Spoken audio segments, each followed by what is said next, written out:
জয়পুর সাতরামনগর 23 নম্বর বুথের নজরুলপাড়া ব্ল্যাকার্ডে জলাখা বসতে আছি।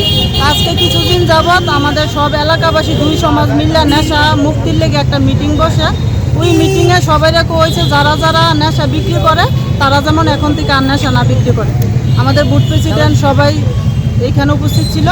তারপরে আমরা সমাজ থেকে কয়ে দিছে যে তোমরা সবাই প্রথম সতর্ক করে দাও, নেশা যারা বিক্রি করছে নেক্সটে যেমন নেশা না বিক্রি করে। তাই আমরা সব গ্রামবাসী মিলিত হইয়া আমরা একটা মিশনে নামছি যে কেউ যেমন এরকম নেশা না বিক্রি করে।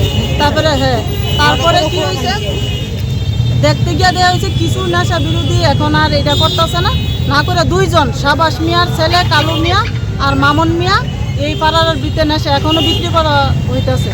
তারা প্রত্যেক দিন লোক যাইতেছে আইতেছে, তারা বাড়ির থেকে লোক বাড়িতেছে। আমরা মহিলারা সবাই ধরতেছি, ধরলে কালু মিয়ার নাম আর মামুন মিয়ার নাম কইতেছে।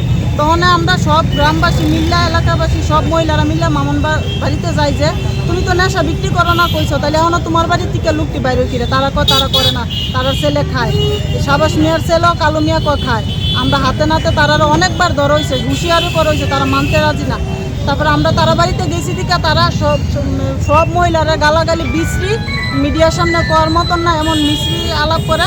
মামনের কোমরে ছুরি থাকে, মামনের বাড়ির সাথে আমার বাড়ি, তারপরে যে আমরা যে ভাইয়েরা আছে তারাও আমাদের সাথে একটু হেল্প করে, তারা মারবো এই করবো সেই করবো হুমকি টুমকি দেয়।